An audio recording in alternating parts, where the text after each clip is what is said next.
George Karlaftis out of Purdue is your number 4 edge rusher, 6'4", 266. I saw someone who just lined up all over the field, created havoc in the backfield. He was an incredible athlete in Indiana. He was a 2-time Indiana State high school shot put champion. But he attacks footballs. And of any of the edge rushers we're going to talk about today, Ike, to me, Karlaftis was best at creating turnovers and attacking the football, not just going after a tackle of a sack of a quarterback or a tackle of a running back. He was great at attacking the football, forcing turnovers, forcing fumbles. That's what I noticed from the Purdue product.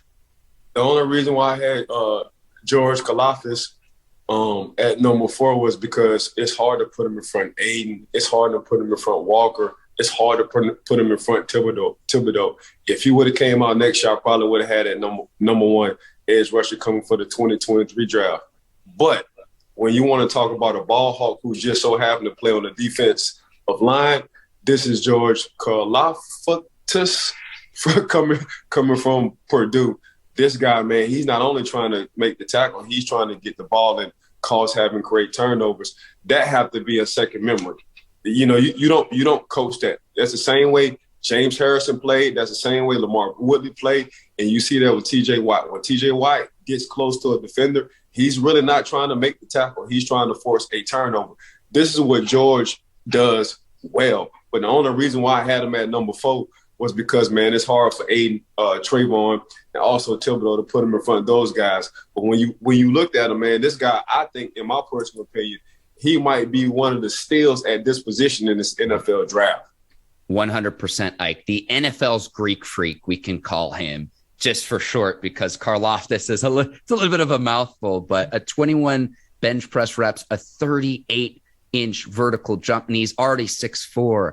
So, again, wreaking havoc in the backfield. He had a scoop and score against Wisconsin where he's running down the field, and I'm like, man, pulling away. He's good. And it's just like, is this a receiver out there? It was unbelievable. Yeah, he was pulling away. Usually when you get a defensive lineman, somebody who's a skill position kind of gain ground on the guy. Nah, George was pulling away from guys. Yeah, I'm glad you noticed that too. I'll say this too. The edge rushing position, Ike, we love the depth at the receiver position in this year's draft. Correct.